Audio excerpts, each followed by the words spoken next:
cause me trouble. I'm just coming to speak.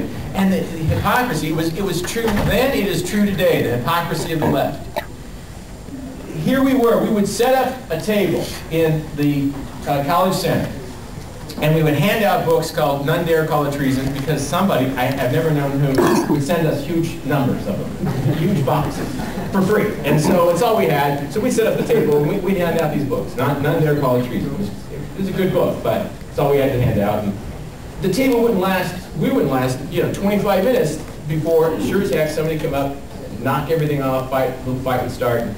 And here, always, the sign hanging above the SDS table, Students for a Democratic Society, that was, now, I really felt bad the other night. I went out to dinner, my wife and I went out to dinner with a couple of our staffers in Denver, and we were talking about this incident, and I said, well, the SDS did this and that, and she turns to her husband and says, SDS, you remember that? We read about them in the history books.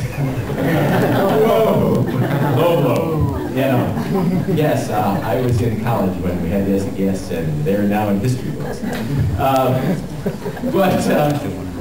They would have a table set up over there on the other side, and had a big sign that would say, power to the people, right? What people are they talking about?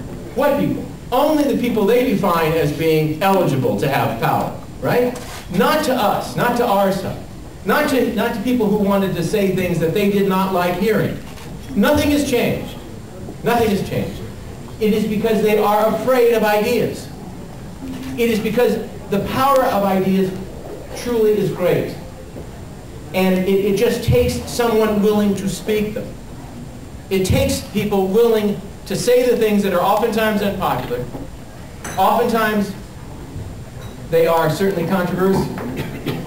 But if they represent ideas, if they represent conservative ideas, they are powerful words. And that is what is so feared by the other side. That's what gets them.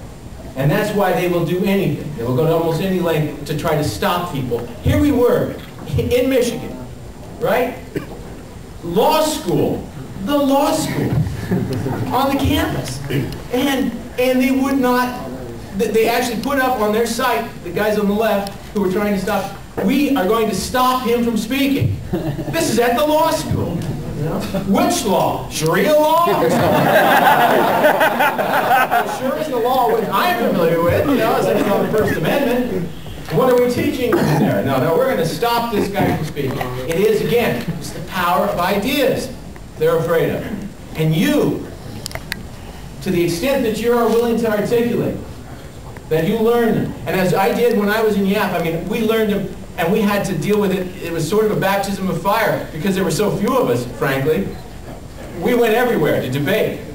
Various college campuses, because they just, they kept saying, who will come and do this? Tancredo in that crowd, So we'd drive all over, and we would debate the left. And you had to know the issues. You had to be willing to defend them. And in that process, you were sort of honed. You know what I mean? You were strengthened by it.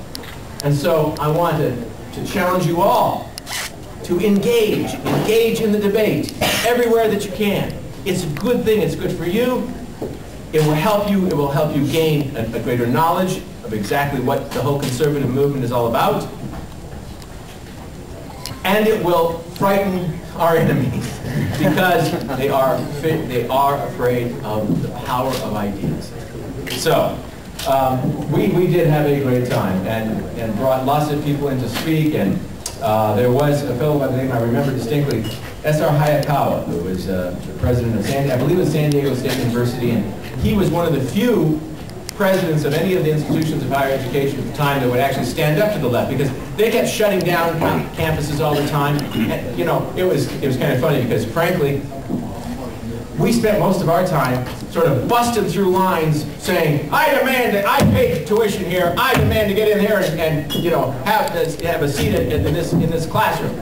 course, I hadn't even enrolled, but that didn't in that particular class. But they were trying to block the door, you know. So we were going through, boy, you know. We want into this. What is this? Oh yeah, physics. Absolutely.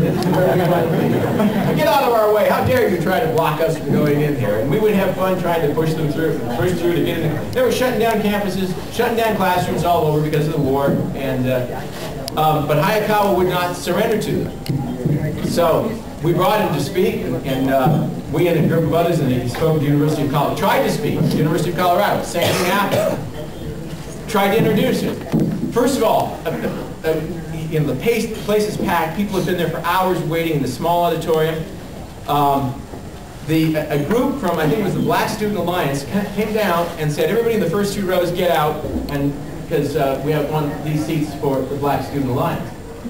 And people said, well, what are you talking about? And some people did, but some people didn't.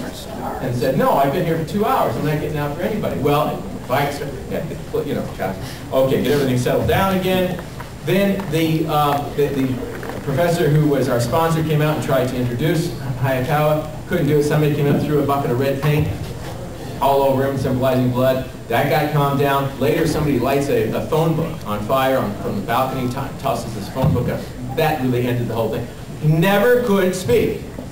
And again, here was in the balcony, the SDS, power to the people. It was their song. You know, it's just so hypocritical. But that's not changed. That's not changed, even to this day, of course. Where they can, they will try to stop us from speaking and try to stop ideas from getting out. But you're our best hope.